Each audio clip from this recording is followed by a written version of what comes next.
So let's look at from a visitor's perspective, because that's what matters. A lot of times when you're doing design or thinking about it, you try to think about, well, what do I like and what do I want our website to look like, feel like?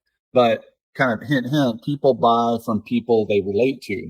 So the question I always ask is, does your site relate to your ideal customers? Now, we're talking about service contractors, that have one or multiple locations.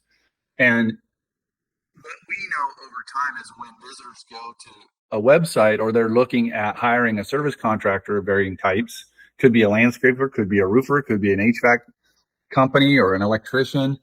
Um, More and more people are looking at their website, but they're asking themselves, maybe not out loud, but this is the process they go through. And if you think about it, you guys go through this too if you're hiring a service company. Does this company offer the service, or do they have the information I'm looking for? If you're a plumber and someone's looking for emergency service and you do a search, you may not want to click on an ad, but you see, oh, Joe's Plumbing it's close to me. I'm going to click on Joe's Plumbing. The first thing I come up to is an emergency, plumber page. That's the ideal experience. People want to know that you're trustworthy, that you've done it. There's things that they look at. They want to know, like, do I need to get a deal? Some people like getting a deal. Other people want to make sure that the service is high quality and they've got good reviews. And if they have bad reviews, they've addressed them. So there's a lot of information behind how people perceive your websites. Chris, how do you think about this when you talk to clients? Yeah, the service that I was looking for, from that end and how you're getting there, I think a lot of that has to do. That's even before the landing. That's SEO and optimization for the search and targeting that and getting there and showing up, having the title tags and the meta descriptions and all that optimized to the point that are compelling enough to visit that page. Once they get to that page, what I've been seeing, especially in the most recent trends, are right in that initial load, getting some social proofing or testimonial, getting some of that stuff, seeing those reviews early in there.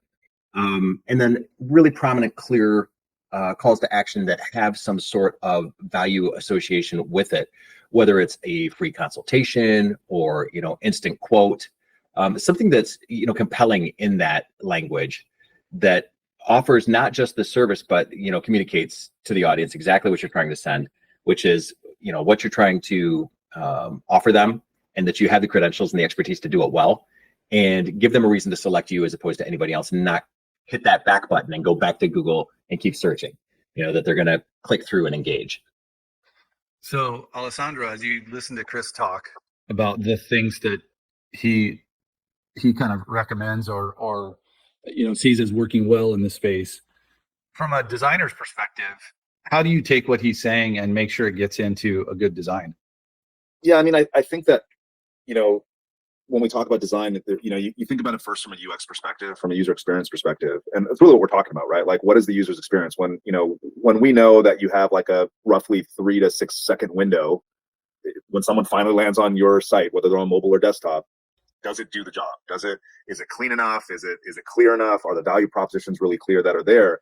I think that, you start at that UX standpoint when you're creating, let's say, like a wireframe or whatever. It's that's where you start asking those questions around content and hierarchy. Like, I remember back in, what it was like in 2005, 2006, when I was still kind of up and coming, everybody wanted everything above the fold. Every button, every value proposition has to be above the fold. It has to be when you first land there. And, that's where above the fold, for those folks who don't know, is just the first image the entire image that appears on the screen when you first hit the site. Anything else is below the fold. So just clarify there. Yeah, and it comes from newspapers, right? Like above the fold of a newspaper. Like, it's when you open a newspaper, before you open it up, what is the first thing you see there? So that's where like the term came from. And you're spot on. Like, it's the first thing you see in your browser before you start scrolling. And back in the day, everybody wanted everything up above there, and they would literally squish it there. They'd have a button, and they actually want to put an arrow that was moving and pointing the button because people didn't know, like, that's a button. Yeah. Nowadays, users are trained. Like, they're able to see very quickly nowadays. Like, and if you look at keep tracking, things like that, like, they can see a value proposition, they can see a button, they can see a call to action. So I think really it comes down to what you're talking about, which is laying things out in a very clear, concise way, using negative space intelligently from a design standpoint, where it's like, here is the value prop. This is the number one thing that our users come here to look for, and we're very clearly explaining it. And if they're interested, they can engage or they can learn more, and here's how they can do that. And we'll show some examples here